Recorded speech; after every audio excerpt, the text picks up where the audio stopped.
Kindness, by author unknown. One day a woman was walking down the street when she spied a beggar sitting on the corner.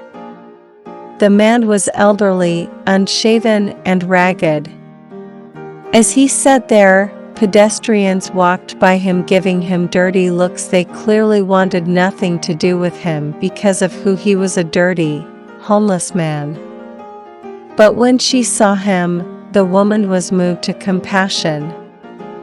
It was very cold that day, and the man had his tattered coat more like an old suit coat rather than a warm coat wrapped around him. She stopped and looked down. "Sir," she asked, "are you all right?" The man slowly looked up.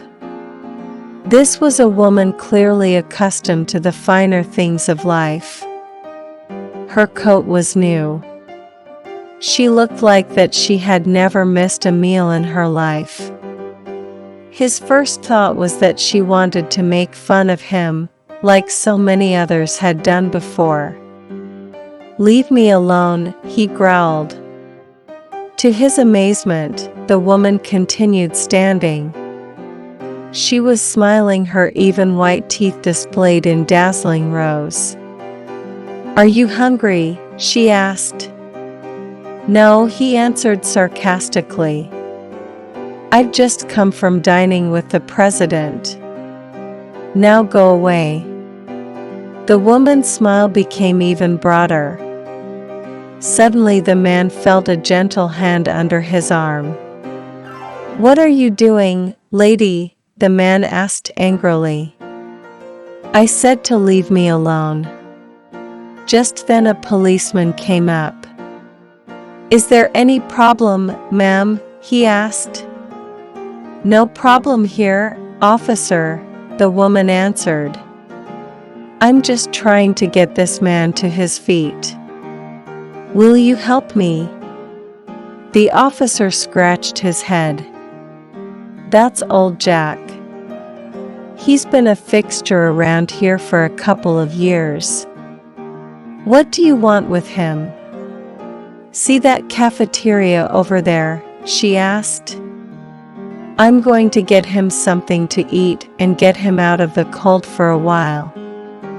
"Are you crazy, lady?" the homeless man resisted.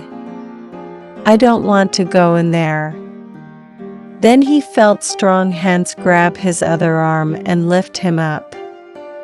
"Let me go, officer. I didn't do anything." "This is a good deal for you, Jack," the officer answered. "Don't blow it."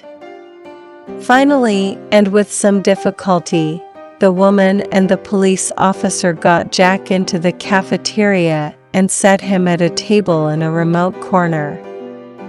It was the middle of the morning, so most of the breakfast crowd had already left and the lunch bunch had not yet arrived.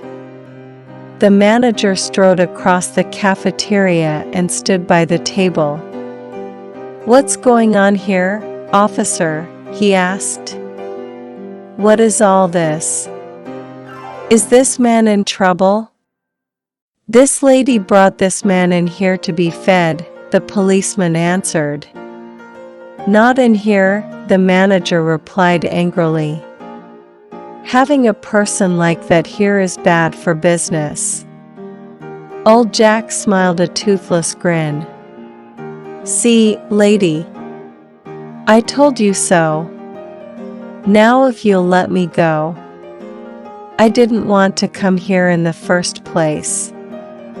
The woman turned to the cafeteria manager and smiled. "Sir, are you familiar with Eddy and Associates, the banking firm down the street?" "Of course I am," the manager answered impatiently. "They hold their weekly meetings in one of my banquet rooms." "And do you make a good profit from providing food at the weekly meetings?" "What business is that of yours?" "I, sir, am Penelope Eddy, President and CEO of the company." "Oh." The woman smiled again. I thought that might make a difference. She glanced at the cop who was busy stifling a giggle. Would you like to join us in a cup of coffee and a meal, officer? No thanks, ma'am, the officer replied. I'm on duty. Then, perhaps a cup of coffee to go? Yes, ma'am. That would be very nice. The cafeteria manager turned on his heel. I'll get your coffee for you right away, officer. The officer watched him walk away. You certainly put him in his place, he said. That was not my intent. Believe it or not, I have a reason for all this. She sat down at the table across from her amazed dinner guest. She stared at him intently. Jack, do you remember me? Old Jack searched her face with his old, rheumy eyes. I think so. I mean, you do look familiar. I'm a little older perhaps, she said. Maybe I've even filled out more than in my younger days when you worked here, and I came through that very door, cold and hungry. Ma'am, the officer said questioningly. He couldn't believe that such a magnificently turned out woman could ever have been hungry. I was just out of college, the woman began. I had come to the city looking for a job, but I couldn't find anything. Finally, I was down to my last few cents and had been kicked out of my apartment. I walked the streets for days. It was February and I was cold and nearly starving. I saw this place and walked in on the off chance that I could get something to eat. Jack lit up with a smile. Now I remember, he said. I was behind the serving counter.